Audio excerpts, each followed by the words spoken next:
All right, let's get right into it. Today, we are going to try and crack a code that pretty much every business out there is trying to solve. We're talking about the loyalty code.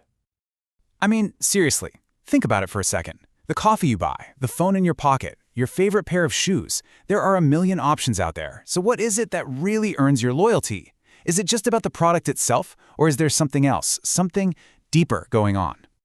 And that right there, that's the big mystery.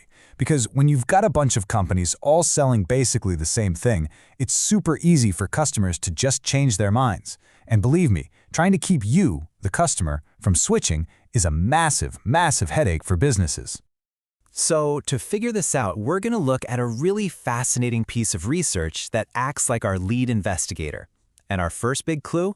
It comes all the way from Vietnam. So, a paper came out in the International Journal of Data and Network Science, and it wanted to test a really specific idea. Does a company's social responsibility actually affect whether customers stick around? And they decided to focus on small and medium-sized businesses, the kind of companies that are really the lifeblood of Vietnam's economy. And they didn't just ask a handful of people. Nope. This investigation was based on a survey of 551 customers from all over the country. So we've got a pretty solid foundation for the evidence they dug up. Every good investigation has its key players, its main characters. And in this story, there are three big ideas we really need to get our heads around to see how they're all connected. First up, you've got social responsibility. You might hear it called CSR. Now, this isn't just about a company following the rules. It's about them actively doing things that are good for society. We're talking business ethics, taking care of the environment, supporting the community. It's about going above and beyond. Okay, next up is brand value. And this is so much more than just a slick logo. It's all about reputation, the respect a company has, the good vibes people have about it. It's what people think and feel about a brand. And finally, the holy grail, customer loyalty. The researchers here say it's not just about somebody buying from you over and over. It's a deep commitment, where a customer genuinely likes a company so much they don't even think about going somewhere else.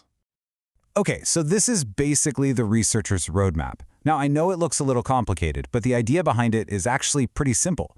They laid out all their theories. Those are the little H connections you see. For instance, they had a hunch that social responsibility would make brand value go up, which would then make customer loyalty stronger, and all of that together would make people less likely to leave. This was the blueprint for their entire investigation. All right, the investigation is done, the data has been crunched, and now it is time for the big reveal. Let's see what they actually discovered. And the main finding is huge. It turns out a company's commitment to doing good isn't just some fluffy, feel-good PR move. The study confirmed it kicks off this incredibly powerful, positive chain reaction that goes right to the bottom line. And this number right here, this perfectly shows the first link in that chain. The data revealed a really strong, positive connection between a company's social responsibility and its brand value. In other words, the proof is right there. When customers see a company doing good, they respect it more. It's as simple as that. So let's follow the chain. That improved brand value, that solid reputation, well, that then directly leads to an increase in customer loyalty. It makes total sense, right?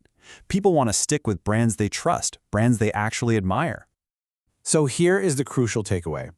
Both that brand value and that customer loyalty were found to have a significant negative effect on a customer's decision to switch. A strong brand and loyal customers, they're like a company's best defense against losing business. So, to just wrap it all up neatly, being socially responsible basically protects a business in three key ways. First, the study found it directly makes customers less likely to bail. Second, it gives the company's brand a major boost. And third, it builds that deep, authentic customer loyalty we were talking about. But like any good investigation, this one had a twist, a finding that challenged a really common belief. And it leads us to the most important takeaway of this whole thing. So, for a long time, businesses have thought that customers stay put because switching is a pain, right? There's a risk of wasting time, money, maybe getting a worse product. But the data here told a completely different story. The researchers found no significant connection, zero, between those perceived risks and whether or not a customer actually decided to switch. I mean, listen to how the researchers themselves put it. They said a customer's decision to switch would hardly be distracted by risks. That is a massive revelation. It basically says that focusing on making it hard for customers to leave is just the wrong strategy. And there it is. That is the loyalty code cracked. It is not about trapping your customers or making them afraid to leave. It's about creating a brand and a relationship that's so strong, so positive, and so trustworthy that they simply don't want to go anywhere else. So, based on everything they found, the study gives 3 super clear, actionable steps for any business. 1. Don't just do good things, talk about them. Let people know what you're up to. 2. Build up your brand image by communicating your ethics and your sense of responsibility. And 3. Focus on building real relationships with your customers to earn that true loyalty. Which really leaves us with one last big question to think about. In this day and age, when consumers care more and more about the ethics of the companies they buy from, maybe, just maybe, the most valuable thing a business can have isn't its product or its patents, but its character.